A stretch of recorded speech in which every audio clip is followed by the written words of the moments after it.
Okay, so in this video, we are going to talk about some of the multiple choice questions on real numbers. So these problems are designed for the students of class 10th.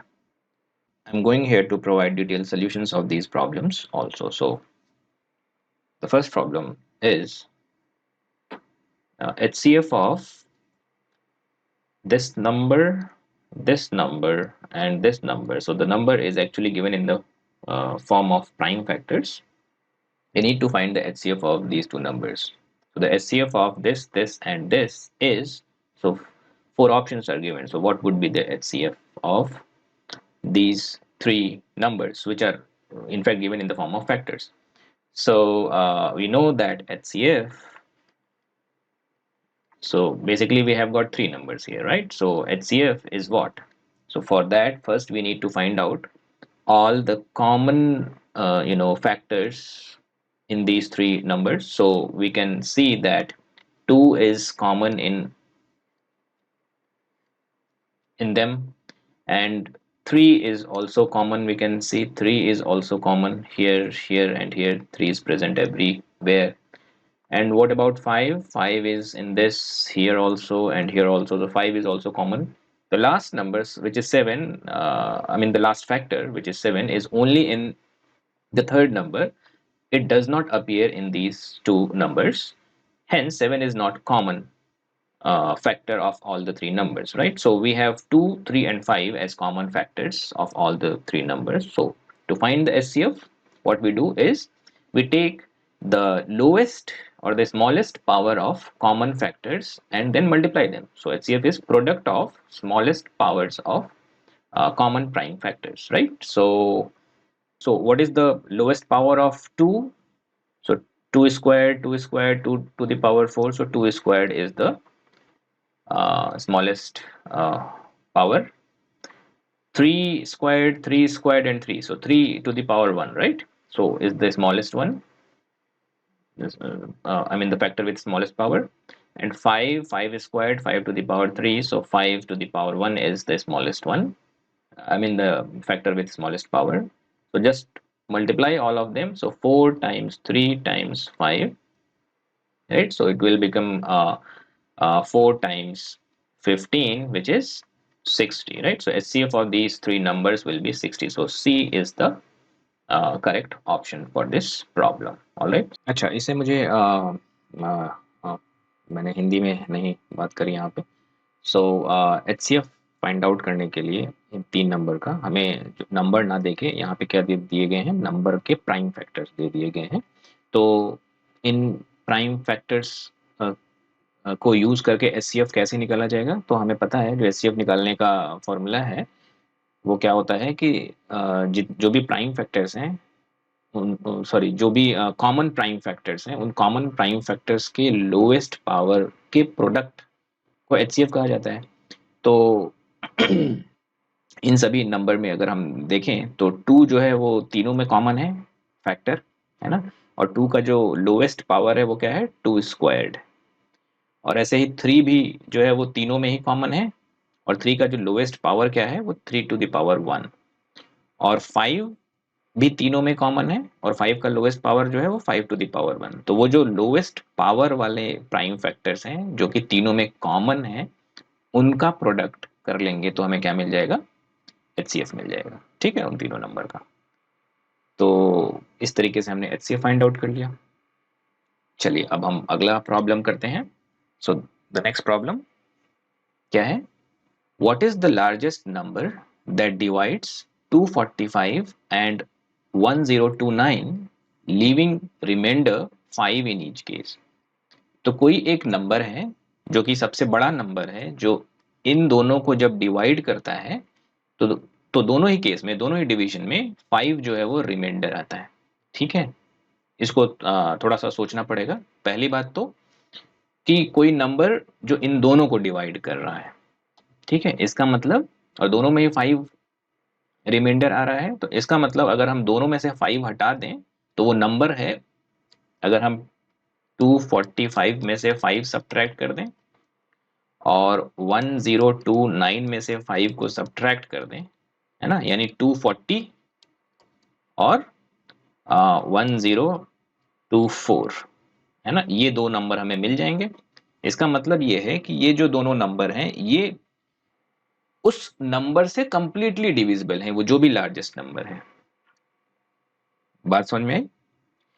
तो वो क्या होगा largest number जो इन दोनों को divide कर दे, यानी हम एचसीएफ की बात कर रहे हैं ना, हाईएस्ट कॉमन फैक्टर, जो इन दोनों का हाईएस्ट कॉमन फैक्टर है वही इन दोनों को डिवाइड करेगा, क्योंकि हम यहाँ पे लार्जेस्ट नंबर की बात कर रहे हैं, ध्यान रखना है, क्योंकि ऐसे तो टू भी है जो कि दोनों को डिवाइड कर देगा, बट हमें लार्जेस्ट नंबर चाहिए जो इन दोनों को अब डिवाइड कर दे। ठीक है, यानी 240 और 1024 इन दोनों को जो डिवाइड कर दे कंप्लीटली। और ऑब्वियसली क्योंकि एक्चुअल नंबर तो 245 और 1029 है, तो उस नंबर से जब इनको डिवाइड किया जाएगा तो ये पांच पांच ज्यादा है ना, तो पांच रिमाइंडर बच जाएंगे। इसको कंप्लीटली डिवाइड करेगा और इसको जब डिवाइड करेंगे उसी नंबर से तो 5 रिमाइंडर आ जाएंगे यहाँ पे, दोनों ही केस में। ठीक है, तो इन दोनों का हम क्या कैलकुलेट कर लेंगे, HCF. So basically what we uh, need to find here is HCF of 240 and 1024, है ना। ये 240 और 1024 आया कहाँ से, ये जो रिमाइंडर बच रहा था उन्हीं को इन दोनों नंबर में से हमने सब्ट्रैक्ट कर दिया। तो अब जो नंबर है, जो ये दोनों नंबर हैं वो अब कंप्लीटली डिविजिबल हो गए हैं इस लार्जेस्ट नंबर से, है ना। इस क्वेश्चन के अकॉर्डिंग वो जो लार्जेस्ट नंबर जब इन दोनों को डिवाइड कर रहा है तो 5 रिमाइंडर बच रहा है, तो 5 अगर दोनों में से सब्ट्रैक्ट कर दें हम, जो भी रिमाइंडर है उसको सब्ट्रैक्ट कर दें, तो अब ये लार्जेस्ट नंबर इन दोनों को कंप्लीटली डिवाइड कर देगा। सिंपल सी बात है। तो HCF of these two number, अब इन दोनों का एचसीएफ फाइंड आउट करने के लिए हमें पता है प्राइम फैक्टराइजेशन मेथड यूज करके इन दोनों का एचसीएफ फाइंड आउट कर सकते हैं हम लोग। ठीक है, तो उस मेथड को आप, वो मेथड आपको पता ही है, 240 का पहले प्राइम फैक्टर आप कर लीजिए, और ये डिवीजन मेथड से ऐसे ही 1024 का प्राइम फैक्टर कर लीजिए डिवीजन मेथड से, और फिर जो जितने भी कॉमन फैक्टर्स होंगे उन कॉमन फैक्टर्स की लोएस्ट पावर को का प्रोडक्ट यहाँ पे हमें ले लेना है। तो इन दोनों का जब आप इनको कैलकुलेट करेंगे तो 16 आपको मिल जाएगा। ठीक है, तो 16, ये बी जो है वो that is the correct answer.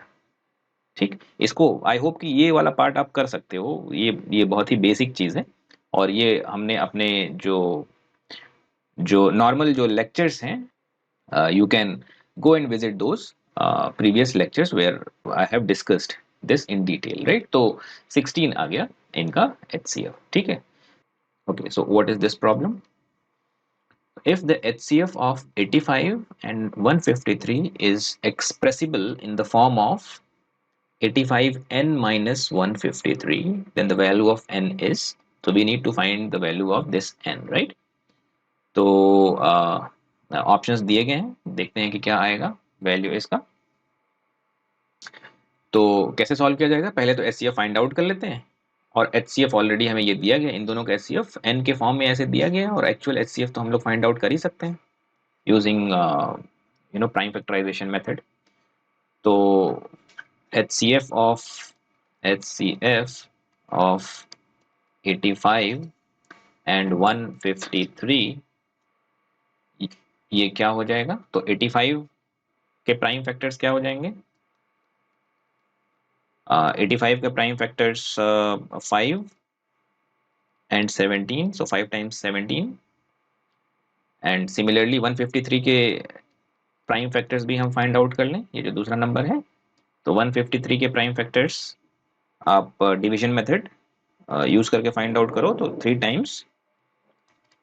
times 17, right, तो ये होगा।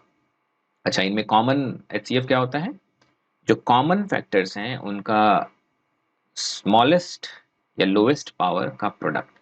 तो इस वाले को हम अगर थोड़ा सा पावर के फॉर्म में लिख दें, 3 स्क्वायर टाइम्स 17, है ना। तो कॉमन फैक्टर क्या है, 17 है, और कोई तो कॉमन है नहीं, और इसका जो लोएस्ट पावर हो जाएगा वो 1 ही है, तो 17 is the HCF of these two numbers. Now in the problem itself it is given that HCF of, है ना, प्रॉब्लम में क्या दिया गया है, that HCF of 85 and 153 is 85n minus 153। ठीक है, और एक्चुअल HCF 17 है, तो इन दोनों को इक्वेट कर सकते हैं। तो ऐसा हम लिख सकते हैं that 85n minus 153 equals to 17. Now we can solve this. It's a linear equation, so we can solve it. So 85n की वैल्यू क्या हो जाएगी? सो ये उधर चल के ऐड हो जाएगा, राइट? तो हो जाएगा ये 170. सो 80, सो सॉरी, n की वैल्यू अभी क्या हो जाएगी? 170 ओवर 85. इसको आप सॉल्व कर लो, देख लो, ये 2 टाइम्स है ना, so which is 2, so n is 2, so C is the correct option. Okay, so the next problem is, if LCM of two numbers is 3600, then which of the following numbers cannot be their HCF? Options दिए गए हैं. Question क्या बोल रहा है कि कोई दो नंबर का LCM दिया गया है, ये किसी भी दो नंबर का LCM, तो इनमें से उन दोनों नंबर का HCF क्या नहीं हो सकता है. ठीक है, अच्छा, तो इसके लिए हमें एक इंपॉर्टेंट प्रॉपर्टी है जो ध्यान में रखनी होगी, दैट HCF किसी भी दो नंबर का जो LCM है, पहले तो LCM of any two number A and B is completely divisible by CO, is completely divisible by the HCF of those two numbers. इसका मतलब क्या है कि किसी भी दो नंबर का अगर हम LCM और उन्हीं दो नंबर का HCF कैलकुलेट करें, तो HCF LCM को completely डिवाइड कर देता है. या in another words we can say that कि जो HCF है वो LCM का फैक्टर होता है. HCF of any two number is a factor of LCM of those two numbers. ठीक है, अगर ये प्रॉपर्टी हमें पता है तो ये क्वेश्चन बहुत ही आसान हो जाएगा. कैसे? कि दो नंबर का LCM दिया गया है, तो HCF जो होगा वो इस नंबर का फैक्टर होगा. ठीक है, इस नंबर का फैक्टर अगर नहीं है इनमें से कोई, तो वो HCF नहीं हो सकता. तो यही पूछा गया है कि then which of the following numbers can not be their HCF, इनमें से इनका HCF कौन सा नंबर नहीं हो सकता. ठीक है, तो चेक करते हैं. 500 3600 का फैक्टर है क्या? तो नहीं, 500 जो है इसका फैक्टर नहीं है. 500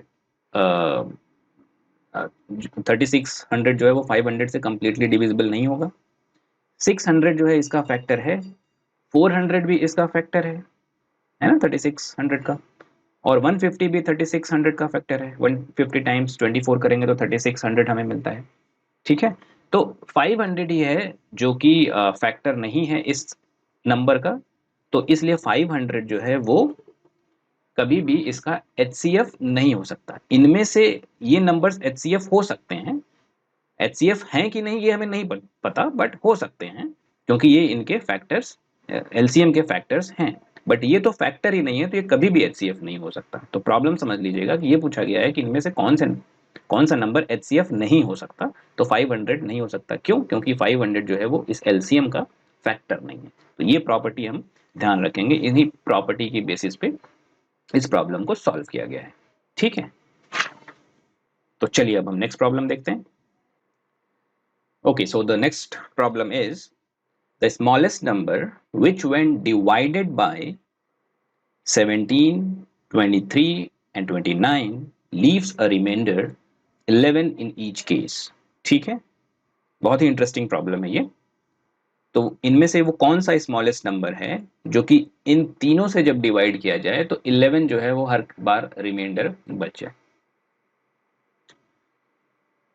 तो एक तो तरीका ये है, मतलब बहुत ही क्रूड वे है कहेंगे, कि सभी नंबर को इससे डिवाइड करके चेक कर लें. अगर कुछ नहीं आता है तो एटलीस्ट इतना तो हम कर ही सकते हैं कि इसको 17 से, और बहुत टाइम है अगर हमारे पास, तो एक बार इस 493 को चेक कर लेते हैं. 17 से डिवाइड करके, 23 से डिवाइड करके और 29 से डिवाइड करके कि क्या हर बार 11 रिमाइंडर बच रहा है। वैसे इस नंबर को चेक कर लेंगे, है ना, जहां पे भी अगर हमें आंसर मिल गया, क्योंकि एक ही सही आंसर है, अगर पहला वाला ही सही होगा तो बाकी सब नहीं चेक करेंगे।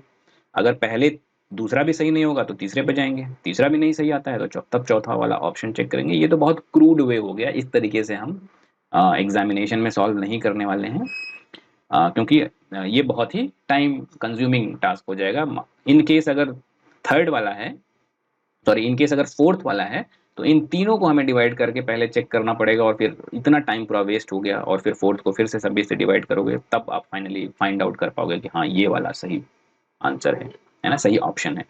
तो कोई तो और सिंपल तरीका होगा ना इसको करने का, और वही सिंपल तरीका हम देखने जा रहे हैं।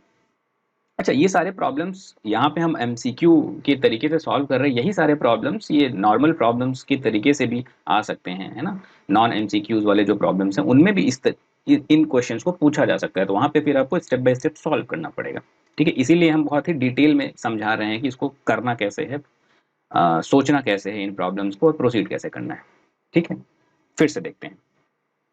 The smallest number which when divided by, यानी वो जो भी नंबर है वो इन सब से डिवाइड हो रहा है, यानी वो नंबर इन सब से बड़ा है, एटलीस्ट 29 से तो बड़ा होगा ही। ठीक है, और जब 17 उस नंबर को डिवाइड कर रहा है तो 11 बच जा रहा है। ठीक है, ऐसा मान लेते हैं कि अगर वो नंबर n है, कोई एक स्मॉलेस्ट नंबर, n को जब हम 17 से डिवाइड कर रहे हैं तो रिमाइंडर क्या बच जा रहा है, वो 11 जो है वो रिमाइंडर बच जा रहा है।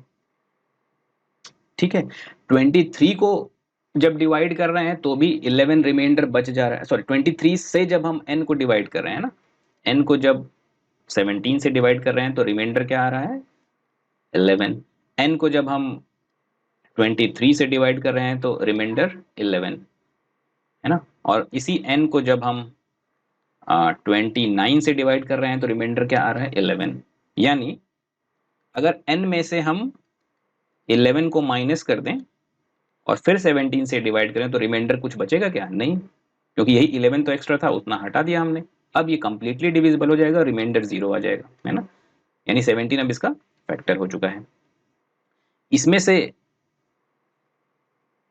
इस n में से अगर 11 को माइनस कर दें तो n को 23 से डिवाइड करने पे 11 रिमाइंडर आ जा रहा था। n में से अगर ये 11 हम सब्ट्रैक्ट कर दें फिर 23 से डिवाइड करें, अब रिमाइंडर 0 नहीं आएगा। ऐसे यहाँ पे भी अगर हम 11 माइनस कर दें तो ये कंप्लीटली डिविजिबल हो जाएगा 29 से, है ना। यानी ये जो नंबर n माइनस 11 है ये 17 से भी कंप्लीटली डिवाइडेड है, कंप्लीटली डिवाइड हो रहा है, 23 से भी 20 कंप्लीटली डिवाइड हो रहा है, और 29 से भी ये कंप्लीटली डिवाइड हो जा रहा है। n माइनस 11 की बात कर रहे हैं। ठीक है, इसका मतलब ये इनका एलसीएम होगा, कंप्लीटली डिवाइड हो रहा है तीन नंबर से तो ये एलसीएम ही तो होगा, है ना। इन तीनों का कॉमन मल्टीपल होगा।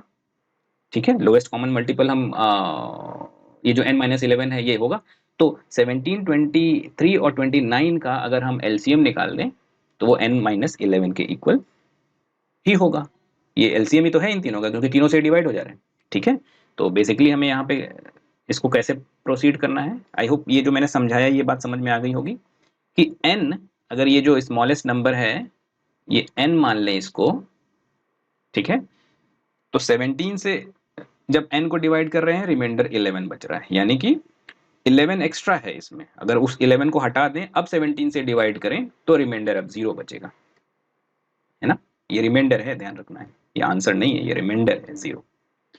और वैसे ही सब में रिमाइंडर 11 बच रहा था हर एक डिवीजन में, तो सब में से अगर 11 माइनस कर दे रहे हैं तो रिमाइंडर अब क्या फाइनल, इसका जो रिमाइंडर क्या होएगा, फिर से इसका भी 0 हो जाएगा, इसका भी रिमाइंडर 0 हो जाएगा। यानी n माइनस 11 जो है वो 17, 23 और 29 तीनों से कंप्लीटली डिविजिबल है, यानी n माइनस 11 इसका एलसीएम है 17, 23 और 29 का, है ना। सो एलसीएम ऑफ 17, 23 एंड 29 ये क्या हो जाएगा, n माइनस 11। ठीक है, तो अब यहाँ से पहले तो 17, 23 और 29 का एलसीएम निकाल लेंगे। ठीक है, और फिर n की वैल्यू हम इस इक्वेशन को सॉल्व करके n की वैल्यू कैलकुलेट कर लेंगे। तो 17, 23 और 29 का जो एलसीएम है वो तो आप लोग कैलकुलेट कर सकते हो। एलसीएम कैसे कैलकुलेट किया जाएगा, कैसे करोगे इसका एलसीएम कैलकुलेट, प्राइम फैक्टर्स निकाल के, है ना।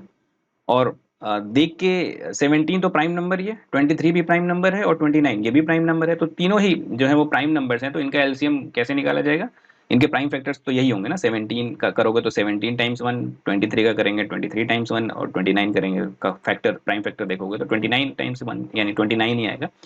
और एलसीएम क्या होता है? जितने भी प्राइम फैक्टर्स हैं उनके हाईएस्ट पावर का प्रोडक्ट। तो बेसिकली 17, 23, 29 इतने ही प्राइम फैक्टर्स हैं, इन्हीं का मल्टीप्लाई कर देंगे, एलसीएम आ जाएगा। तो LCM of this will be what? ये 17 टाइम्स 23 टाइम्स 29, ये इसका एलसीएम हो जाएगा, इक्वल्स टू n-11। अब इस प्रोडक्ट को सॉल्व कर देंगे और हमारा आंसर हमें मिल जाएगा। तो इसको मल्टीप्लाई कर लेते हैं, कंप्लीट करते हैं, कितना हो जाएगा? 17 टाइम्स 23 टाइम्स 29। इसको आप कहीं पे रफ में मल्टीप्लाई करके देख लो, मैं यहाँ पे डायरेक्टली कर ले रहा हूँ, तो ये हो जाएगा 11339। मैं डायरेक्ट यहाँ पे आंसर इनका प्रोडक्ट लिख दे रहा हूँ, ठीक है, equals to n-11। n sorry 11 को इधर ले आके आप ऐड कर दो तो कितना हो जाएगा ये? तो n की वैल्यू क्या हो जाएगी? 11350, ठीक है, 11 इसमें ऐड हो जाएगा इधर आके, तो ये डी ऑप्शन आंसर आ गया हमारा ये। तो ऑलमोस्ट मैंने स्टेप्स भी बता दिए। हाँ, एग्जैक्टली स्टेप्स यहाँ पे लिखे नहीं है क्योंकि ये एमसीक्यू प्रॉब्लम है और ये सब आपको शो करने की भी जरूरत नहीं होगी बोर्ड एग्जाम्स में, आपको डायरेक्टली कहीं पे भी ये सारी चीज़ें आप रफ में करके डायरेक्ट आंसर यहाँ पे लिख सकते हैं। बट ऑलमोस्ट मैंने सारे स्टेप्स लिख दिए हैं कि इनकेस अगर ये एमसीक्यू ना आके नॉर्मल जो डिस्क्रिप्टिव या सब्जेक्टिव टाइप के जो प्रॉब्लम्स हैं उनमें अगर ये आता है तो भी आप इसको स्टेप बाय स्टेप कर लो, है ना। और ये बात जो हमने यहाँ पे डिस्कस करी है ये इस पॉइंट को समझने के लिए था कि इसका क्वेश्चन का मीनिंग क्या है, ठीक है। आई होप कि समझ में आ गया होगा अच्छे से सभी को। Okay, so this problem is if two positive integers a and b are written as, तो a ऐसे लिखा गया है, a की वैल्यू क्या है? p cube q to the power 4 and b को ऐसे लिखा गया है p square q cube, where p and q are prime numbers, ठीक है, p और q प्राइम नंबर है, ठीक बात है। Such that HCF of AB is p to the power m times q to the power n and LCM of AB is p to the power r times q to the power s. Then what would be the value of this? So m plus n times r plus s की value क्या होगी ये हमें बताना है। Options दिए गए हैं, तो क्या क्या चीजें दी गई हैं? HCF AB का HCF दिया गया है, ठीक है, वो इतना दिया गया है प्रॉब्लम में, और ए बी का एलसीएम भी दिया गया है प्रॉब्लम में, और ए और बी है क्या, उनको प्राइम फैक्टर्स के फॉर्म में भी दिया गया है यहाँ पे, है ना। ए और बी जो नंबर्स हैं उनका प्राइम फैक्टर्स यहाँ पे दिए गए हैं, तो इन प्राइम फैक्टर्स को यूज करके पहले तो हम HCF और एलसीएम पी और क्यू के पावर में क्या होगा ये कैलकुलेट कर सकते हैं, ठीक है, और फिर उनको इससे इक्वेट करके एम और एन और इधर आर और एस की वैल्यू फाइंड आउट कर लेंगे, ठीक है। तो पहले हम इन दोनों को यूज करके HCF और LCM कंप्यूट करते हैं। तो HCF ऑफ AB क्या हो जाएगा? HCF ऑफ एक नंबर ये है ना, p cube q to the power 4 और दूसरा नंबर क्या है? p स्क्वायर, दोनों स्मॉल p में लिख देते हैं, और q क्यूब, ठीक है। तो ये क्या हो जाएगा इसका HCF? HCF इज जो कॉमन, तो p दोनों में कॉमन है, q भी दोनों में कॉमन फैक्टर है, तो कॉमन जो प्राइम फैक्टर्स हैं उनके लोवेस्ट पावर का प्रोडक्ट, तो p स्क्वायर, है ना, दोनों में p स्क्वायर जो है वो लोवेस्ट पावर वाला है, और q क्यूब ये लोवेस्ट पावर है, ठीक है। तो ये हो गया HCF a और b का, और LCM क्या हो जाएगा a और b का? तो a is p cube q power 4 and b is p square q cubed. तो LCM क्या हो जाता है? जो जितने भी प्राइम फैक्टर्स हैं उनके हाईएस्ट पावर का प्रोडक्ट, तो P जो है उसका हाईएस्ट पावर क्या है? Sorry P, I am sorry, P का हाईएस्ट पावर 3 है, तो 3 वाला ले लेंगे, तो P क्यूब, और Q का हाईएस्ट पावर 4 है, तो ये LCM हो जाएगा, ठीक है। अब HCF जो है वो P to the power M Q to the power N के इक्वल है, यानी ये वैल्यू है ना, ऐसा लिखा गया है ना, HCF ऑफ AB क्वेश्चन में दिया गया है, क्या है ये, P to the power M times Q to the power N, और HCF ऑफ AB हमने अभी जस्ट ये कैलकुलेट किया है, ये है क्या, P स्क्वायर Q स्क्वायर, ये किसके इक्वल हो जाएगा, P to the power M Q to the power N। अब यहां से क्या लग रहा है, ये दोनों इक्वल कब होंगे, जब M की वैल्यू 2 हो और N की, सॉरी ये क्यूब था, आई एम सॉरी, है ना ये, तो M की वैल्यू 2 होगी और N की वैल्यू 3 होगी, तो यहां से हमें क्या मिल गया, M equals to 2 and N equals to 3। ठीक है, M और N की वैल्यू निकल आई। अब ये एलसीएम वाले को यूज कर लेते हैं, तो एलसीएम की वैल्यू कितनी दी गई है, P to the power R और Q to the power S, है ना, इसको P to the power R Q to the power S, इसको इससे इक्वेट कर देते हैं, जो एक्चुअल में जो हमने एलसीएम निकाला है, P cube Q to the power 4। ठीक है, यहाँ से R की वैल्यू 3 आ गई और S की वैल्यू 4 आ जा रही है ना, सो इससे हमें क्या मिल जा रहा है, R equals to 3 and S equals to 4। तो हमें एम एन और आर एस, इन दोनों की, इन चारों की वैल्यूज अब हमें पता है, तो इसकी वैल्यू क्या हो जाएगी, अब यहाँ पे पुट कर लेते हैं, m प्लस एन, यानी m है 2 प्लस 3 और दूसरे ब्रैकेट में r plus S, that means 3 plus 4, तो ये 5, राइट, प्लस 7, सॉरी 5 टाइम्स 7, ठीक है, और 5 टाइम्स 7 कितना हो जाएगा, 35, और 35 कौन सा ऑप्शन है, सी, तो सी जो है वो करेक्ट ऑप्शन है हमारा इस प्रॉब्लम का। ठीक है, तो इस तरीके से सॉल्व करना है, ये भी बहुत ही इंटरेस्टिंग प्रॉब्लम था। इस तरीके के प्रॉब्लम आप लोग एक दो बार और प्रैक्टिस कर लीजिएगा अपनी बुक से। चलिए अब हम नेक्स्ट प्रॉब्लम देखते हैं। सो दिस प्रॉब्लम इज, क्या बोल रहा है ये problem, if HCF of x and 8 is 4 and LCM of x and 8 is 24, then x is, यानी x की क्या वैल्यू होगी, ये हमसे पूछा जा रहा है। ठीक है, तो ये तो डायरेक्ट फॉर्मूला जो हमने बताया था, या फॉर्मूला क्या, वो तो अब एक तरीके से कॉमन सेंस भी बन चुका होगा आपके लिए, कि HCF, किसी भी दो नंबर का HCF टाइम्स सेम नंबर का LCM क्या होता है, उन दोनों नंबर के प्रोडक्ट के इक्वल होता है ना, ये वाला फॉर्मूला जो बताया था, HCF of AB times LCM of AB, ये क्या होता है, ये A टाइम्स B के इक्वल होता है। ठीक है, ये फॉर्मूला यूज करेंगे तो ये हो जाएगा, ये प्रॉब्लम सॉल्व हो जाएगा, बहुत ही सिंपल है।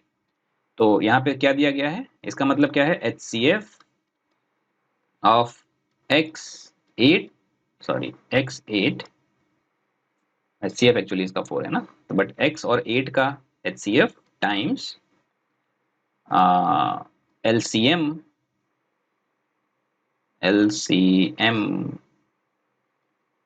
ऑफ x8, ये क्या हो जाएगा, x टाइम्स जो दोनों नंबर हैं उनके प्रोडक्ट के बराबर होगा, है ना, x टाइम्स 8, ये वैल्यूज दी गई हैं। HCF of x and 8 is 4 times LCM of x and 8 is 24, ये क्या हो जाएगा, x टाइम्स 8। अब इसको सॉल्व कर लेंगे तो आसान है ना, तो इसकी वैल्यू कितनी हो जाएगी, x की वैल्यू 12 आ जा रही है, इसको आप फर्दर सॉल्व कर लो तो। ठीक है, तो सी ये हमारा करेक्ट ऑप्शन है। तो चलिए अब हम नेक्स्ट प्रॉब्लम देखते हैं। Alright, the question is HCF of to consecutive positive integers is, तो कोई भी दो कंसेक्यूटिव पॉजिटिव इंटीजर्स के HCF का क्या होगा, इन ये ऑप्शंस दिए गए हैं, इनमें से क्या HCF होगा ये आपको बताना है। ये अगेन ये बहुत ही इंटरेस्टिंग प्रॉब्लम है, छोटा सा प्रॉब्लम है, देखते हैं कैसे किया जाएगा। तो जब हम कॉन्जिक्यूटिव पॉजिटिव इंटीजर्स की बात करते हैं, तो कोई भी दो कॉन्जिक्यूटिव पॉजिटिव इंटीजर्स, राइट, जैसे कि 2 3 ऐसा लिख दिया, है ना, कॉन्जिक्यूटिव पॉजिटिव इंटीजर्स है, कोई भी दो नंबर ले लेते हैं, 9 10, है ना, या 12 13। तो हम देखेंगे कि एक इवन होता है और दूसरा ऑड होता है हमेशा। कोई एक इवन इवन जैसे यहाँ पे ये वाला ऑड है तो दूसरा वाला इवन है, तो हमेशा इवन और ऑड होगा। और उस केस में किसी भी नंबर में आप देखेंगे कोई भी दो कंसेक्यूटिव पॉजिटिव इंटीजर्स लेंगे तो उनमें जो उनका जो फैक्टर होगा वो क्या होगा, सिर्फ 1 ही होगा और कोई कॉमन फैक्टर इसमें नहीं मिलेगा। 1 ही होगा इन सभी के कॉमन फैक्टर्स, है ना। क्योंकि एक इवन है दूसरा ऑड है तो कॉमन फैक्टर हमेशा 1 ही है, 1 ही होगा कोई भी हम कॉन्सेक्यूटिव पॉजिटिव इंटीजर ले लें। तो इसका मतलब है कि इन जो किसी भी दो कॉन्सेक्यूटिव पॉजिटिव इंटीजर्स का जो एचसीएफ होगा, है ना, यानी हाईएस्ट कॉमन फैक्टर, वो क्या होगा, 1 ही होगा। और तो कुछ हो ही नहीं सकता, कॉमन फैक्टर और कुछ तो है ही नहीं अपार्ट फ्रॉम 1, ठीक है ना। 1 ही है सभी के कॉमन फैक्टर्स। तो और वही हाईएस्ट कॉमन फैक्टर भी होंगे फिर किसी भी दो कॉन्सेक्यूटिव पॉजिटिव इंटीजर्स के, ठीक है। चलिए अब हम नेक्स्ट प्रॉब्लम देखते हैं। तो इसमें क्या बोला जा रहा है, let n be a natural number then the LCM of n and n plus 1 is, तो n एंड n प्लस 1 का एलसीएम क्या होगा ये पूछा जा रहा है यहाँ पे। और n है क्या, n कोई नेचुरल नंबर है। अच्छा अगेन एक नंबर n है और दूसरा उसके जस्ट बाद वाला है ना। यहाँ पे भी कॉन्सेक्यूटिव प्रीवियस प्रॉब्लम जैसा ही है, यहाँ पे हमें एलसीएम बताना है क्या होगा, ठीक है। ये भी कॉन्सेक्यूटिव पॉजिटिव इंटीजर्स ही हैं। आई मीन नेचुरल नंबर है तो नेचुरल नंबर ऑब्वियसली जो है वो पॉजिटिव नंबर ही होते हैं और 1 2 3 4 यही सब नेचुरल नंबर्स होते हैं। तो अगर ये वाला 1 होगा तो ये वाला n प्लस 1 2 हो जाएगा। अगर n जो है वो 3 होगा तो n प्लस 1 4 हो जाएगा। तो ये भी हमेशा इवन ऑड के फॉर्म में ही आएगा। तो इनके भी कोई कॉमन फैक्टर 1 को छोड़ के कोई और कॉमन फैक्टर नहीं होगा, मतलब कि ये दोनों ही रिलेटिवली दे आर प्राइम, है ना। n n and n plus 1 relatively they are prime. So इसको हम ऐसे लिख सकते हैं दैट नेचुरल नंबर्स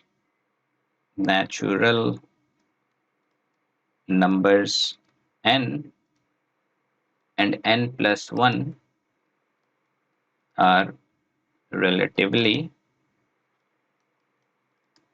prime, क्योंकि उनके कोई भी और कॉमन फैक्टर नहीं है। तो देयरफॉर उनका एलसीएम क्या हो जाएगा। अच्छा दो अगर प्राइम नंबर हैं तो उनका एलसीएम क्या होता है, दोनों के प्रोडक्ट, ठीक है। Therefore LCM of n and n plus 1 will be what, product of, because they are relatively prime, so n times n plus 1। कौन सा ऑप्शन है, ऑप्शन सी करेक्ट ऑप्शन है, ठीक है। ऑप्शन को थोड़ा सा मॉडिफाई करके इसको n स्क्वायर प्लस n भी लिखा जा सकता है ना। तो इसको हम फर्दर सॉल्व करेंगे तो क्या आ जाएगा, n स्क्वायर प्लस n। तो हालांकि यहाँ पे जो ऑप्शन दिया गया है वो सिंपल फॉर्म में है, फैक्टर फॉर्म में ही है, बट इसको एक्सपेंड करके भी n स्क्वायर प्लस n के फॉर्म में भी दिया जा सकता है एक ऑप्शन, ठीक है। चलिए अब हम एक लास्ट प्रॉब्लम करते हैं। तो क्या है question, if 3 is the least prime factor of m and 5 is the least prime factor of n। तो m और n के लीस्ट प्राइम फैक्टर्स दिए गए हैं 3 and 5 respectively. Then the least prime factor of m plus n का least prime factor क्या होगा। तो इस तरीके के प्रॉब्लम को सॉल्व करने के लिए हमें पता होना चाहिए कि ये जो नंबर्स हैं m और n, अब लीस्ट प्राइम फैक्टर हम कैसे बताएंगे। उसके लिए अगर हमें ये पता हो कि ये इवन नंबर है या ऑड नंबर है तो लीस्ट प्राइम फैक्टर हम बता सकते हैं m और n के या m प्लस n के, ठीक है। तो वही लॉजिक यहाँ पे यूज करेंगे। तो यहाँ पे क्या बोला जा रहा है कि जो 3 है वो m का लीस्ट प्राइम फैक्टर है। इसका मतलब m के और जितने भी प्राइम फैक्टर्स होंगे वो 3 से तो बड़े ही होंगे ही, और 3 से छोटा कोई प्राइम फैक्टर नहीं है। इसका मतलब m का जो प्राइम फैक्टर है वो 2 नहीं है, 2 जो है वो m का प्राइम फैक्टर नहीं है। इसका मतलब m जो है वो ऑड नंबर है ना, क्योंकि 3 उसका एक प्राइम फैक्टर है तो m क्या होगा, एक ऑड नंबर होगा, 3 या उससे बड़ा जो भी प्राइम फैक्टर होगा m का। और उसी लॉजिक से 5 जो है n का लीस्ट प्राइम फैक्टर है, राइट। इसका मतलब n क्या होगा, इसके n के बाकी जो रिमेनिंग प्राइम फैक्टर्स हैं वो 5 से बड़े हैं, और 2 इसका n का कोई प्राइम फैक्टर है नहीं 2, इसलिए n भी क्या होगा, ऑड नंबर होगा। दो ऑड नंबर को ऐड किया जाएगा तो क्या मिलेगा, इवन नंबर मिलेगा, right. Odd plus odd gives us even, है ना। जैसे 3 +5 क्या मिलता है, 8। कोई भी दो ऑड नंबर को ऐड करेंगे तो हमेशा हमें इवन नंबर मिलेगा, ठीक है। और इवन नंबर का जो लीस्ट प्राइम फैक्टर होता है वो क्या होता है, 2 होता है। तो 2 जो है हमारा करेक्ट ऑप्शन होगा, ठीक है। इसमें हम स्टेप्स में क्या लिखें, ये तो मतलब इंट्यूटिवली ही सॉल्व किया जा सकता है, सोच के ही सॉल्व किया जा सकता है, या अगर स्टेप्स लिखने भी हैं तो हम कुछ कुछ बातें यहाँ पे लिख सकते हैं दैट इसको ऐसे लिख लेते हैं कि since 3 is the least prime factor of m and 2 is not a prime factor, is not a prime factor of m, therefore इसलिए क्या होएगा, m is an odd integer, m जो है एक odd integer है। और इसी लॉजिक को यूज करके हम कह सकते हैं that n is also odd integer, है ना। सिमिलरली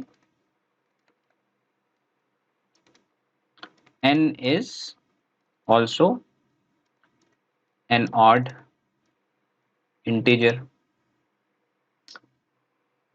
है ना। Hence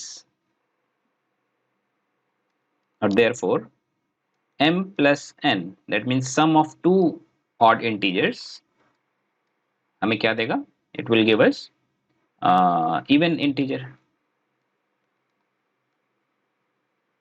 ठीक है। and least prime factor of even integer is 2 always, है ना। वो तो हमेशा होगा ही, अगर इवन इंटीजर है तो लीस्ट प्राइम फैक्टर 2 ही होगा। सो 2 is the least prime factor of any even number, ठीक है। तो इस तरीके से लिख भी सकते हैं, हालांकि इसको लिखने की भी ज़रूरत नहीं है क्योंकि ये तो यहाँ पे तो एमसीक्यू टाइप प्रॉब्लम है, तो इसको लिख के सॉल्व करने की ज़रूरत नहीं है, सोच के ही ये करने वाला प्रॉब्लम है। बट अगर समझ में नहीं आ रहा है, कहीं पे रफ वर्क में लिखने की ज़रूरत है, तो इस तरीके से आप थोड़ा बहुत आप लिख सकते हो।